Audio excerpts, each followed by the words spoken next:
Hi, welcome to Fibertown. I'm Emily and this is Alice, and happy almost Thanksgiving to people in the United States.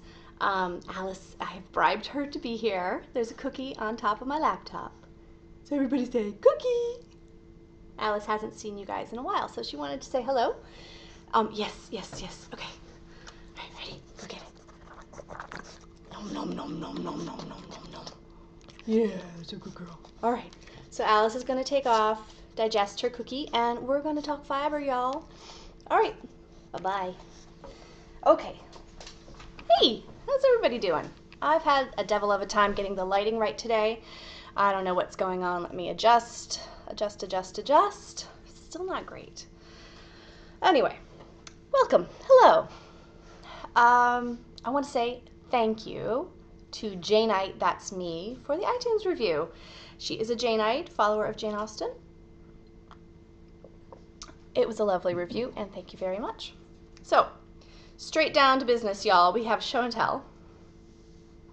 We have whips. We have spinning, and we have up and coming. It's going to be a shorty. I'm going to talk to you guys about my hero. Not my hero like the person who has a tragic flaw but overcomes it in the classical sense in literature, but my sweater, H-I-R-O. I love it. It's finished. I did it in 22 days, something like that. And the only reason I'm counting is because it's Nanny Swimo. However, I don't think it qualifies for Nanny Swimo because by my reckoning, there are fewer than 50,000 stitches. There are just over 40,000 stitches in my hero.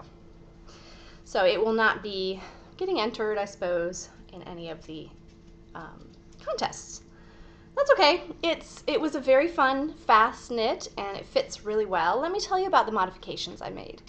And before I do that, let me just say, if you're doing one, tag it with FT Hal, and you'll be entered to win several prizes. So I think there's one other hero that's been finished in there already, and yeah, I think mine is the second. Let's see, needles. I used US 6s for the ribbing.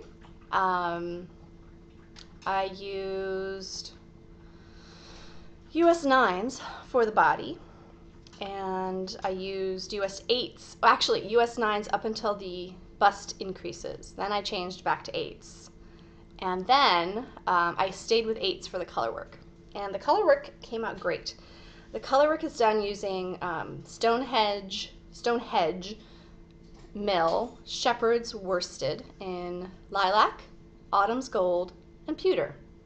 And the rest is Cascade 220 in a purple heather. And this is also the lilac from Shepherd's Wool. Oh, you guys seeing the lighting changes? This is awful.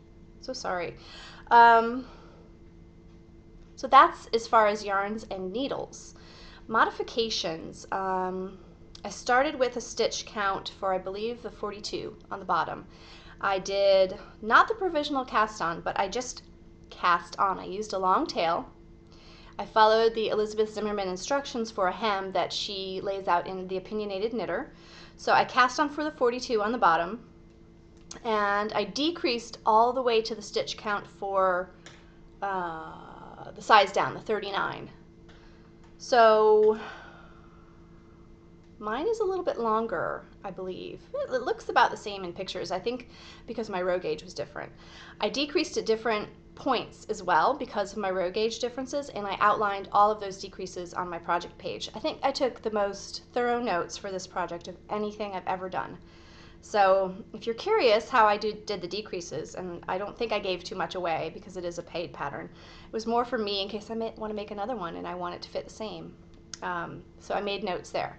So I decreased up until the size 39 for the waist, and then I increased up until the size 39 bust numbers.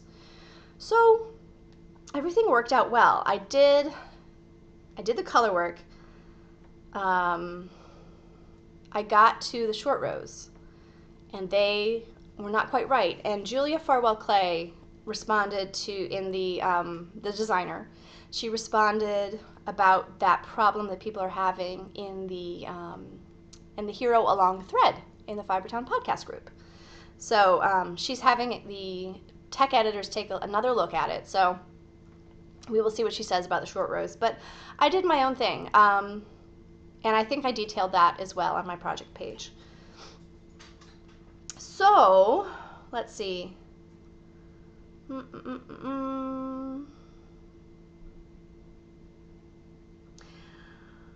Okay, yes, I did. I did detail that. So after the short rows were done and the ribbing was done, I came back to the hem.